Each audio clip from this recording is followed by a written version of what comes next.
Good morning everyone and welcome to Ramskill Martin's webinars. Very pleased to have you all with us. I'm Clive Ramskill, I'm the Group CEO and we are a multidisciplinary construction consultants practice which we established in 2002. Our head office is in Sheffield, however we do have offices in London, Birmingham, Manchester and Liverpool. Currently we deliver products and services in two key areas. The first is commercial, contractual, planning and programming, which we refer to as CCP. In CCP, we specialise in conflict prevention, conflict avoidance and dispute resolution. We also have specialists in a second area of our business, which is project leadership and management. This includes contract administration, employer's agent on the JCT D&B forms, project management on the NEC forms, and cost planning and cost management in all sectors and on all forms of contract. However, today's webinar is going to be delivered by some of our CCP consultants. Our presentation is focused on Are you planning for the future with COVID-19?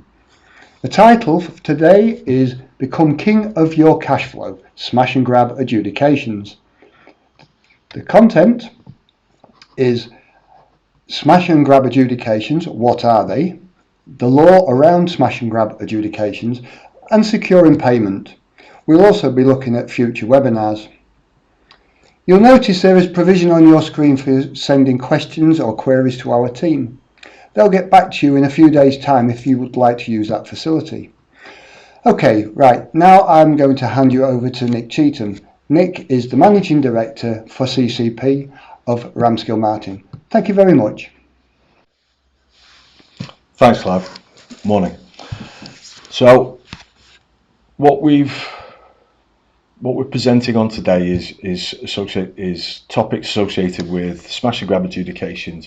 The first question is, what are they?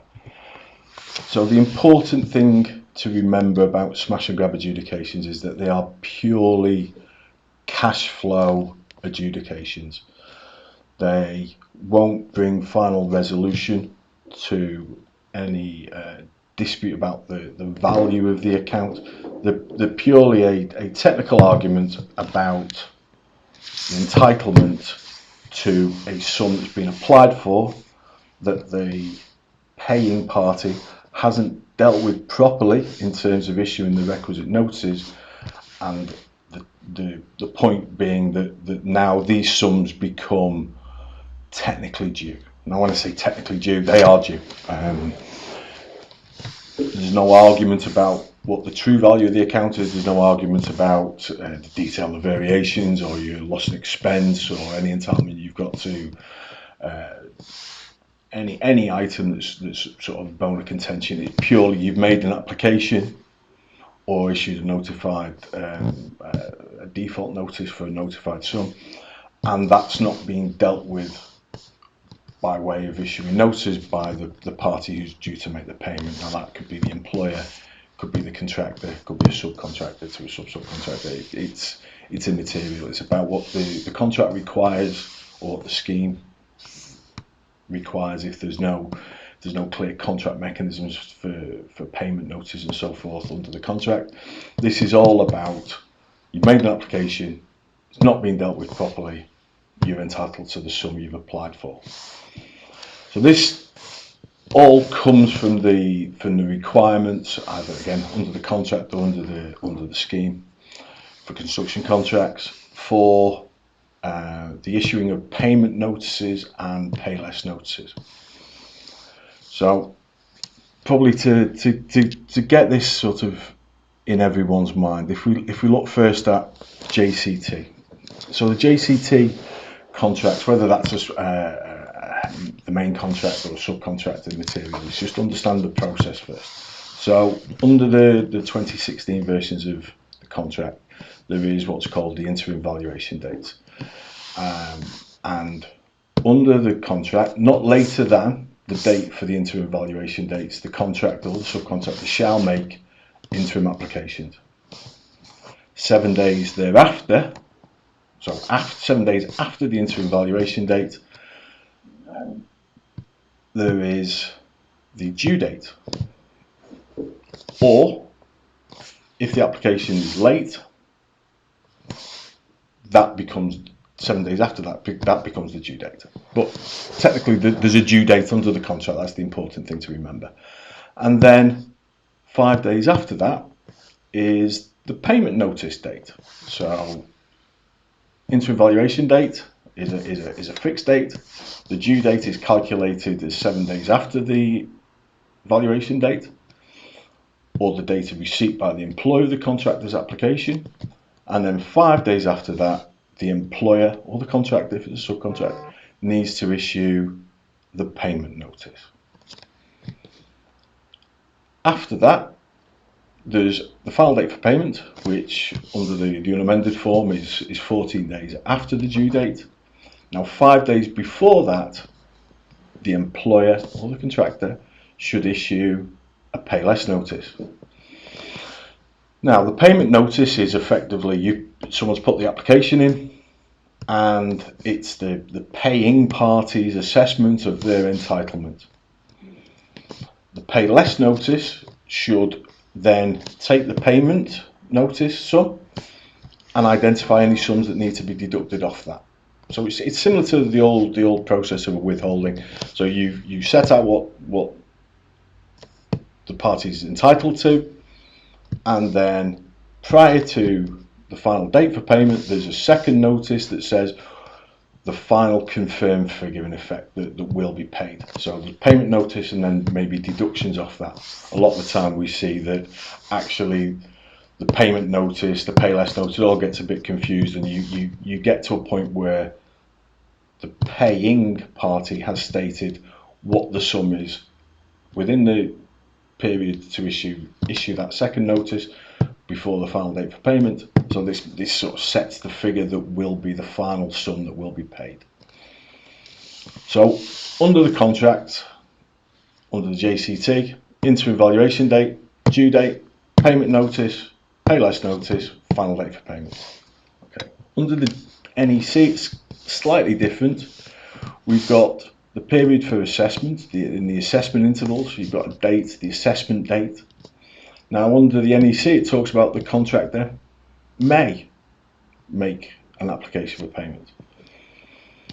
Thereafter, there's a date where there's a due date for payment, which is like the due date under the JCT. So that's the first point where a notice should be issued by the payer or the project manager in the NEC, saying what the sum that will be paid for that application or that assessment date, what the sum due at that point in time is.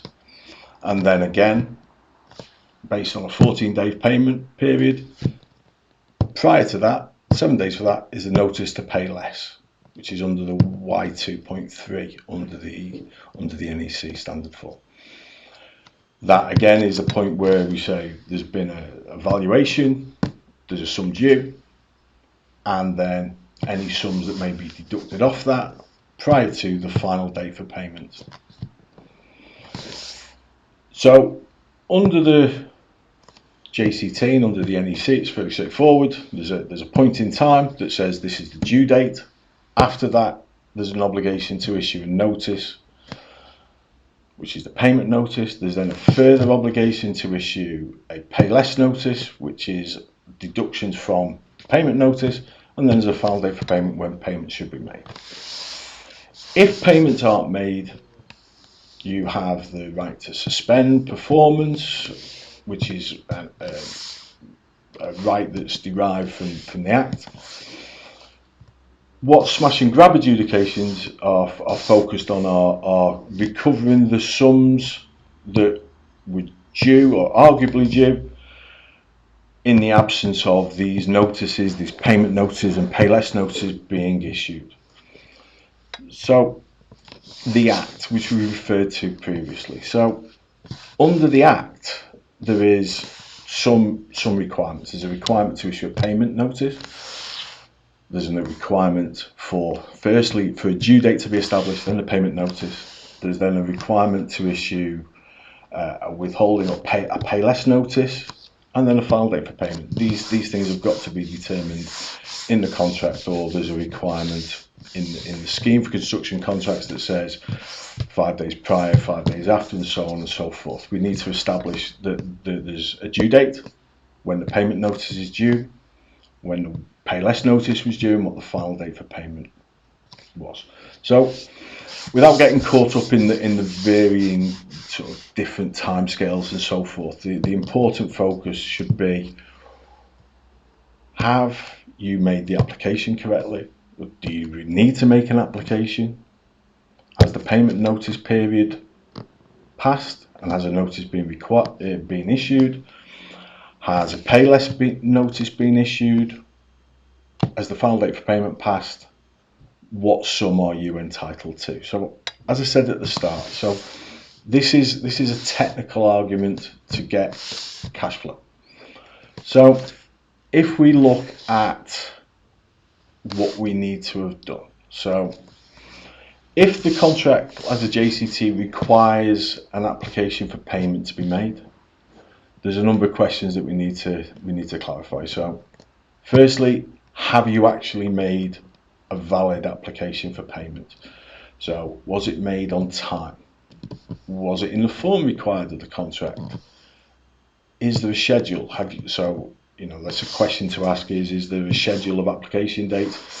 Have you complied with those dates, or has the schedule expired? So, did you have a list of dates, and now your next application, the one that you're seeking to rely upon, isn't actually picked up in that schedule? Now, David later on will talk about the applicable law. I'm talking the generality here. These are just questions to ask.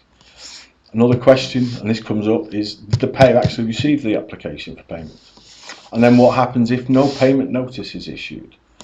Or how are we certain that a payment notice hasn't been issued? And then the default notice. So under the scheme, there is no requirement for an application to be issued. There's a due date. There's a requirement to issue a payment notice. There's no obligation to issue an application for payment, although it's good practice because it sets a line in the sand. And if you haven't issued an application for payment, and the payment notice date or the payment notice period has expired, you need to issue what's called a default notice. Now, that's important because if there's no application for payment, you have no sort of line in the sand in terms of what you're saying you're entitled to. So then after that, the next issue is a pay less notice being issued. So are we certain that we haven't had the pay less notice issued? So it should be: is there an application? Has the payment notice been issued? Is it required? Is a default notice required? Is it the notified sum? So just to clarify that, so a default notice will set out and will be defined as being the notified sum. So that's in the absence of an application for payment, there's a default notice issued to get you to the point where there's a notified sum. Thereafter, has a pay less notice been issued within time? Has the final date for payment expired? So there's a number of things to check. This is under the scheme and the contract, sort of slightly different, but there's a general sort of trend, which is application for payment. So that, in the absence of anything else, that's your line in the sand in terms of what you're entitled to. Has the due date expired? That's as simple, that's just a matter of timing. Has the payment notice been issued by the payer? Is there, at that point, if there's an absence of that, is there a notified sum? Is it either have you issued a default notice or have you issued an application for payment which becomes the default notice? And then, has the pay less notice been issued? And if no pay less notice has been issued and the final date for payment has passed, you're then in the position that if you can't get agreement, if there is no way forward, you would be entitled to commence a smash and grab adjudication. So one of the things that we've come across time and time again is that you need to be very careful if you want to start a smash and grab adjudication, that you are just going for the sum that you either applied for or that's a notified sum. There needs to be something where you've established prior to the pay less notice period what you're entitled to. That's fundamental, because otherwise it's almost impossible to start an action making a claim for a sum that hasn't been established in the first instance. There needs to be a valid application. There needs to be clarity on what the sum that you're asking for was prior to the final date for payment passing. And the other thing is to make sure that you're only referring one dispute. Now, this is something that we've come across quite recently, is that there's some confusion about what was actually being argued in what purported to be a smash and grab adjudication. There was a number of applications all wrapped up into one dispute, and it was established on a number of times in this process that actually the adjudicators agreed in the end that there was, and multiple disputes actually referred to once. Now, so first thing to remember, some basic tips. So firstly, refer one dispute only. Make sure that if there's an application for payment or a notified sum, that you've strictly, in accordance with the contract, made a proper application. Now, if the application requires to be presented on green paper, issued to a particular person in a particular font, arguably anything that falls outside of that strict description of what an application should be will be found against you. And I'll come on to why that's important. I always suggest, or we always suggest, that you should try and talk to the payee before you launch into an adjudication on a smash and grab, to try and see if there's any way of resolving this before it goes to adjudication. There is a perception that smash and grab adjudications are unfair. The payee sees them as being unfair because potentially you're not even entitled to that sum, because this is all about what you applied for, not what you're truly entitled to. That's down to perception. So try and talk, but not too early, because you don't want to be in a position where you flagged the issue up and potentially you could find yourself facing a true value adjudication prior, and you're into a lot of arguments that you're best to avoid.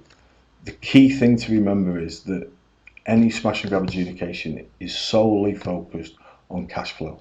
It's not an argument about entitlement.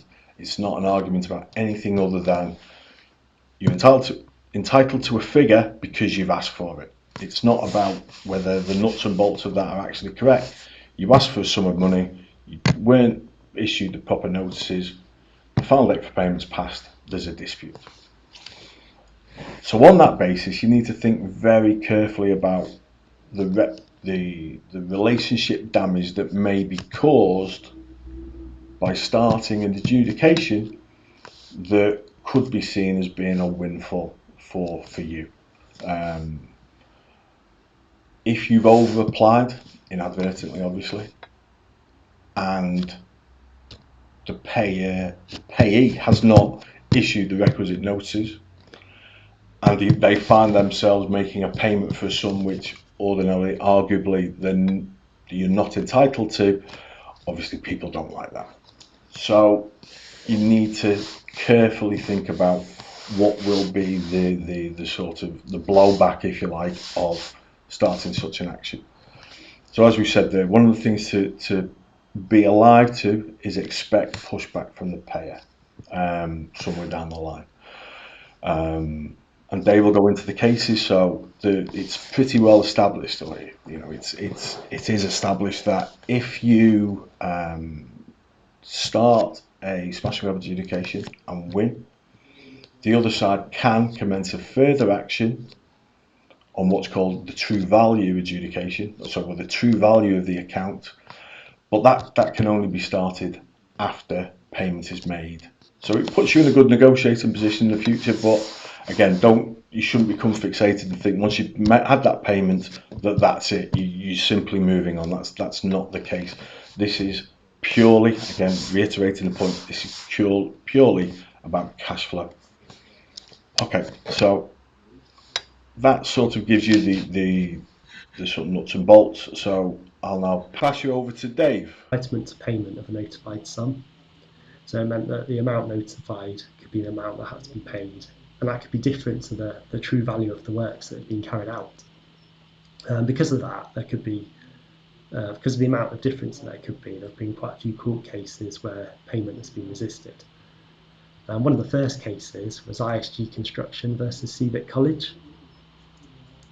So that was a college that was constructed in Essex, and the employer failed to issue a payment notice or a pay less notice. So the judge in that case took quite a robust approach, and he said that a failure to give the required notices meant that the sum applied for was deemed to be the value of the works. So that meant that the amount applied for by the contractor, even if it was excessive, was the amount that had to be paid. And that could seem quite harsh if the amount that was applied for was far in excess of the true value of the work. But in this case, there were two opportunities for the employer to reduce the amount paid by issuing notices, but those opportunities were missed. And at the moment, with COVID especially, we're seeing quite a few smash and grab adjudications, and we've seen some examples where commercial teams have been furloughed and notices haven't been complied with, and that's given rise to entitlement to payment. So it's very important, especially now, to make sure that notices are issued and that the payment regimes in the contract and in the Act are complied with. Another case that followed that is S&T versus Grove Developments. So that's to do with the construction of a Premier Inn hotel at Heathrow Airport. So this case actually went to the Court of Appeal, and there'd been a smash and grab adjudication that it wanted to be challenged on the true value of the works, and the judge said that once payment had been made on the first smash and grab adjudication, then second adjudication could take place. So the judge said that Section 111 of the Housing Grants and Construction Regeneration Act, he said it's not the philosopher's stone, it does not transmute the sum notified into a true valuation of the work done. Subsequently, the adjudication provisions of the Act for the contract come into play. So either party can challenge the correctness of the notified sum by adjudication. So really this introduced the ability for there to be a second adjudication to determine the true value of the works. So that helped there to be some defence to the original smash and grab adjudication. But there are some limitations with this. So there's a case called Devonport Builders versus Greer, and that was a smash and grab adjudication that had taken place, and there was payment to be made in the first adjudication before there could be a second true value adjudication. It sort of means that the second adjudication then can't be relied upon prior to making the payment. So the second adjudication can't be used as a grounds for set off or for not paying the amount that was decided to be due under the first one. So it also says that this does not mean that the court will always restrain the commencement of progress of a true value adjudication. So that gives the opportunity then for there to be a second adjudication starting before payment has been made based on the first one. Another case is Bresco Electrical Services. So the judgment only came out this year, and really it's a case about insolvency and allowing companies that are insolvent to start adjudications. And obviously there's a risk if you're in an adjudication with a company that's insolvent, is that you have to defend against claims, but your counterclaims are unlikely to result in any payment to you. So really it's just trying to defend against a claim that's presented without any opportunity for recovering any money yourself. But in that judgment there's reference there to the right of parties to adjudicate at any time and to try and resolve disputes. So it does give some weight to the possibility of parties adjudicating on an interim payment and on a smash and grab adjudication. So the scheme for construction contracts says that the adjudicator may, with the consent of the parties, adjudicate at the same time on more than one dispute. And it also says that a dispute can be referred at any time. There's an important judgment in Deluxe Art and Theme versus Beck Interiors. So that was a case that relates to the joinery works at the Lansborough Hotel at Hyde Park Corner. So when there's a dispute in adjudication, there might be one dispute with multiple issues, or you could be in a situation where there are multiple disputes with individual issues. And it's whether they can be joined in one adjudication or whether you need several adjudications to take place.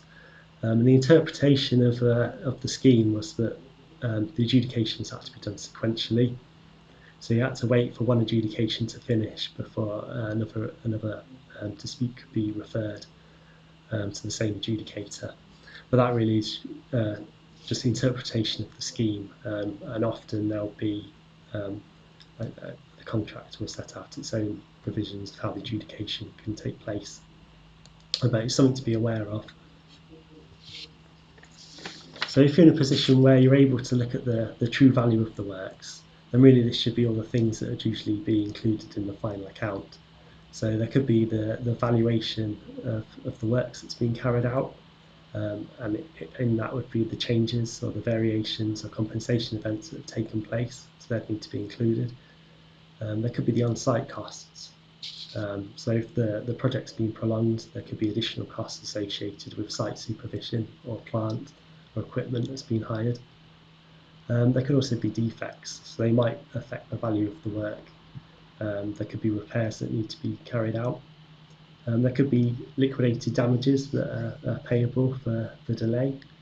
There could be uneconomic or inefficient working because of constraints that have been applied by the employer, by other conditions on site. There could be other increased costs just because the project's become prolonged, so prices have changed. And there could be financing and interest that has to be paid. There could be the loss of opportunity as well and loss of profit. There could also be the cost of the claim, which could be claimed for, although it's not often successful in adjudications. So these are some of the things that we'd look at if we're preparing a claim.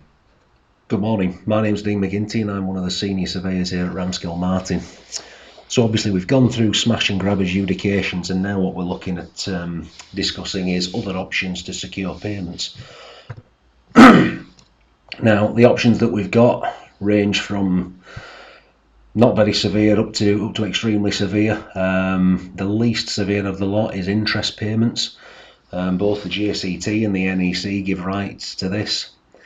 In reality, this is likely to have little impact in terms of forcing a payer to actually issue a payment. However, it does serve as a valid tool just to try and increase that little bit of pressure. This would allow a party to seek interest payments from when the payment become due to when the payment was actually made, generally at a percentage that's going to be somewhere above the Bank of England base rate. That percentage is generally stated in the contract particulars or the contract data. Following on from that, there's the option to suspend whole of the works or part of the works. Under the JCT, a party can do this under clause 4.11. Under the NEC, it's Y2.4, and that's actually via the Act that gives a party a right to do this. Now, suspension of part of the works can be employed tactically. However, in reality, it serves a similar purpose to suspending the whole of the works, but does just allow a party to maybe consider that they can run the installation works and then think, actually, what we'll do is we'll suspend the LV panel or we'll suspend the commissioning works. Basically, it could be used tactically, and it could target some part of the critical path just to really increase the pressure on the payer to ensure that payments are made. Following on from that, the most severe is the statutory demand. Now, a statutory demand can be requested. However, this would need to be served to the company who owes the money at their registered address, and this would need to be sent to the company director or a secretary. A process server would be required to serve this, or some form of solicitor on your behalf. and a record of the time and date that it was served via postage, and a record of actually its receipt at the other end is required to be kept. One thing to consider though when looking at statutory demands, however, excuse me, is the recently introduced Corporate Insolvency and Governance Bill 2020. Now basically this came live and come into effect on the 27th of April 2020, and for a period between that and the 30th of June 2020, it prevented the creditor issuing statutory demands against debtors. Now that period's ended, a debtor can seek to issue a statutory demand. However, what they need to bear in mind is that this will take into account the financial effect that COVID-19 has had on a company. Now basically, if it can be found that COVID-19 has had a financial effect on a company, this would prevent the creditor from issuing a statutory demand. And now the one thing to bear in mind here is that the meaning of the words financial effect has a very, very low threshold. So basically, if it can be demonstrated that a debtor's financial position has worsened as a result of COVID-19 in any way, shape or form, you may find that you're unable to issue a statutory demand. And I think we can all appreciate during the current climate that there may be very few companies out there who haven't actually had a worsened financial position due to the effects of COVID-19. So this is just one thing to bear in mind. A creditor would have to prove that a debtor wouldn't have been able to pay the bills even if COVID-19 had not had a financial impact.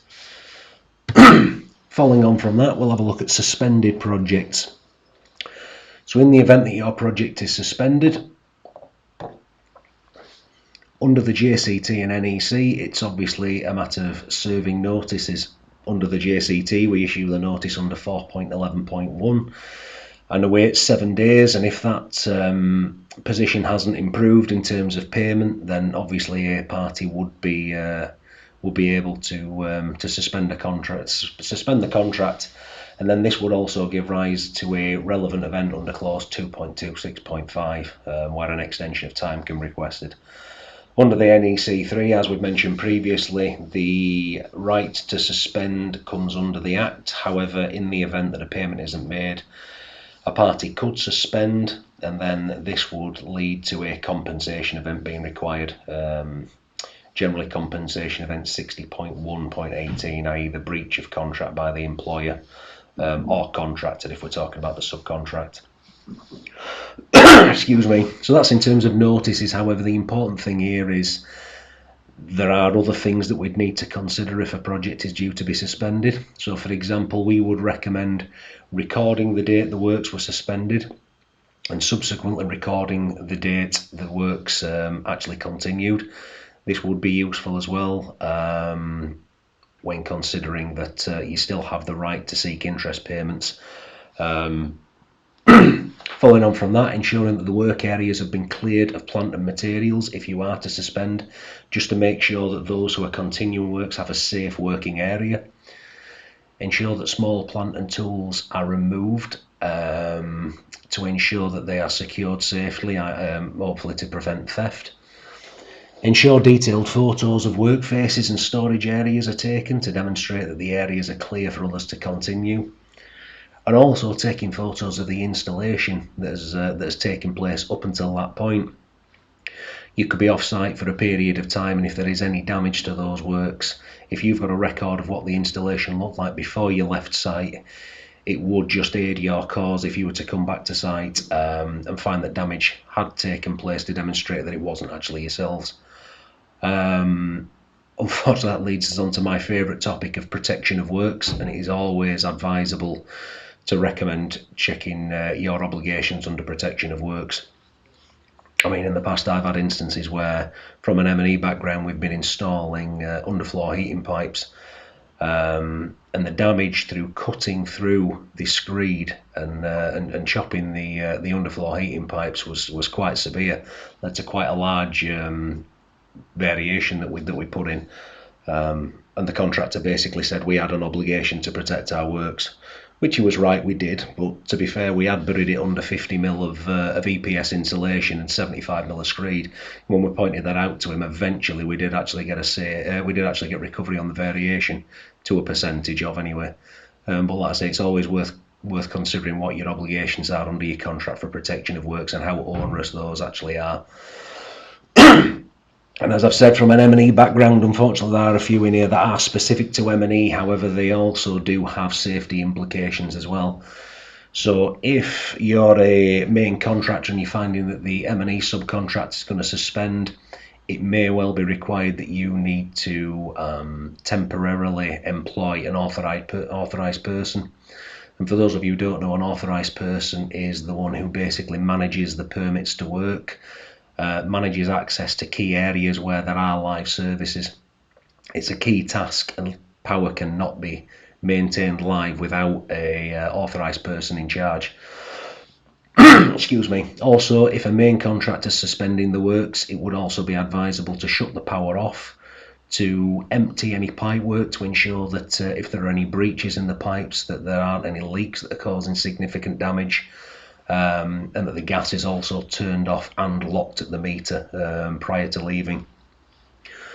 And again, without going too much into the M&E, it would be advisable if there are any underfloor heating pipes, dependent on the time of year that you're suspending, and actually regardless of that, but certainly depending on the time of year, to have a look at employing glycol or putting glycol into the system to make sure that the pipes don't freeze. I mean, I had an incident in the past where, for the sake of 400 quid, we could have put glycol into the underfloor heating pipes. This was basically on crinkly tin, laid directly onto that. Then there was concrete laid over the top of that. We didn't put glycol in it back in 2010 when we had temperatures of -15 in around January. The underfloor heating pipes froze. The concrete cracked, which basically meant that the entire floor, including the crinkly tin and all the services fixed to that on the floor below, all had to be removed, and it led to an insurance claim into the millions, all for the sake of £400 worth of glycol. So again, without going too much into the M&E related anecdotes, it's just another one to consider. Finally then, in the event that you have an insolvent employer, first things first, before we look at notices, it's always important to actually check that the situation actually gives rise to allow you to terminate the contract. For example, a CVA is not considered under the JCT. You could argue it is under the NEC if you've got someone employed to like a creditor's agreement, but under the JCT this isn't. So please make sure that prior to issuing any notices you double check. Under the NEC, this is the termination table, and it's the R1 to 10 or R1 to R4 for an individual, and R5 to R10 for a company.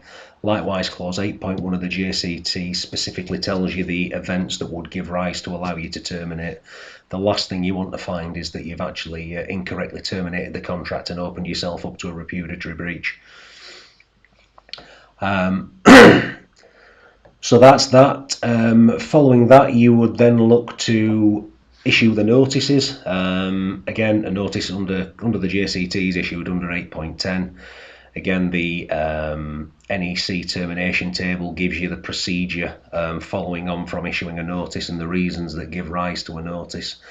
But that generally involves issuing the notice and then dealing with or submitting a final account for consideration. And sorry again, prior to that, on top of that, what you also need to consider is things like drawings. So ultimately there's going to be a final reckoning. You are going to have to demonstrate the works that you have undertook up to that point, so it would be prudent to ensure that you are printing drawings off, highlighting those up, again having detailed records in terms of photographs to demonstrate the work's done. But in terms of the drawings, it will be prudent to make sure that those drawings actually reflect what has gone out on site. So for example, if you're using a BIM model and you've been using that BIM model to then produce 2D drawings, make sure that that BIM model has been maintained and up to date right throughout the works, and it is a true reflection of what's happened. Otherwise, this is just going to be something again that's going to cause a delay when it comes to the final reckoning and seeking the money that you're due.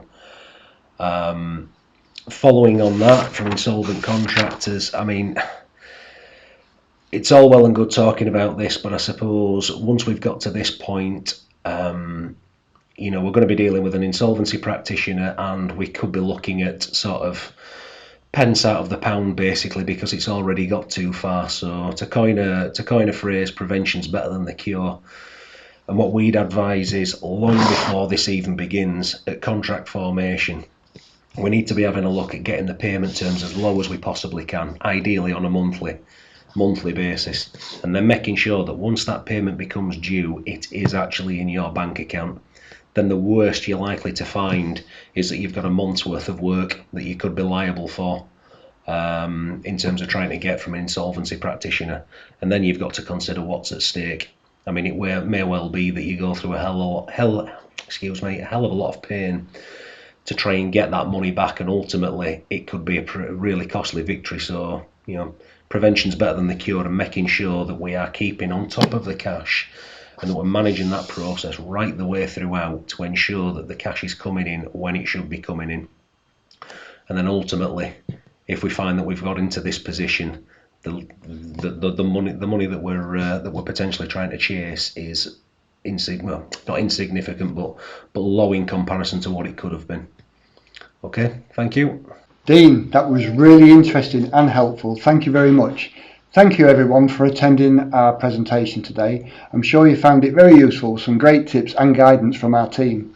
If you would like to contact us on any other subject or matter, please feel free to call us on 01142 301 329, or you can email us on inquiries@ramskillmartin.co.uk, and we'll deal with your inquiry as a matter of priority. During the summer, we will be taking a short break from hosting webinars. We will, however, keep you posted, and our next presentation and the subjects will be communicated again for September. Enjoy the summer, and we look forward to seeing you very soon. Many thanks. Goodbye.